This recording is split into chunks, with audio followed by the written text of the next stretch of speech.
in the upper room. You know, they had that Passover meal that Jesus knows is going to be their last Passover meal together before he comes back for his bride. And John says this really interesting thing. He says, having loved his own, and different translations will say this last part different ways. He loved them to the end, or he loved them to the uttermost. Like he loved them as much as people could be loved. And it's curious that John points that out. And then what does Jesus then do? Well, of course, like he washes their feet and he gives them this model of servant leadership, which we do all kinds of classes on and all of that, right? But we forget, John's pointing out to us, and he's been pointing out the whole time, Jesus knows what's going to happen tonight, this night. Jesus knows that all 12 of these guys are going to turn their backs on him, that his right-hand guy, Peter's going to deny him publicly 3 times, despite his bravado and all of this. And you know, Judas was there. He got the foot washing from the guy he's going to betray. And then later, you know, towards the end of the meal, it says that Jesus dipped this morsel of bread in the wine and he offers it to him.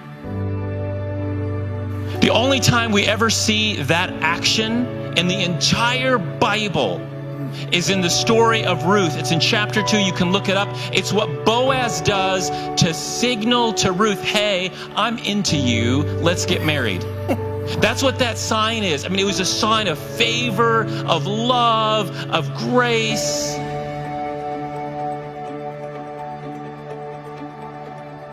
And Jesus did that for no one else at that table but Judas, because he wanted to make sure that Judas knew. This is what loving to the end means. He wanted Judas to know when he got up from that table to betray the Son of Man, that he would walk out of that room knowing that Jesus loved him as much as a human being could possibly be loved.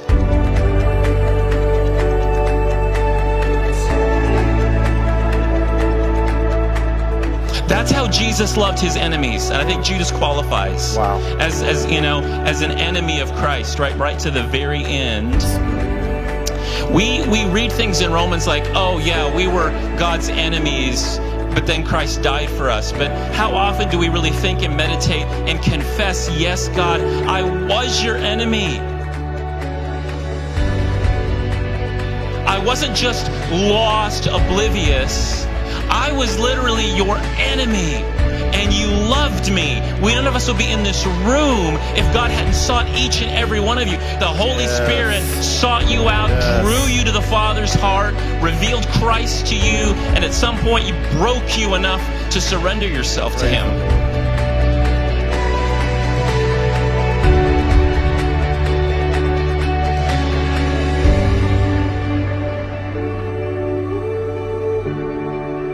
That's God's love for us.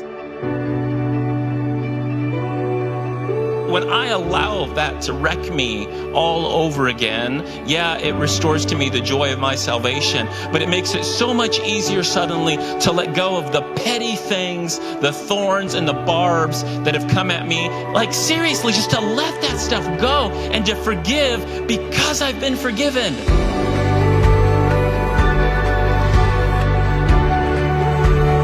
To love everyone, even those who are against me, because I've been loved radically by Jesus.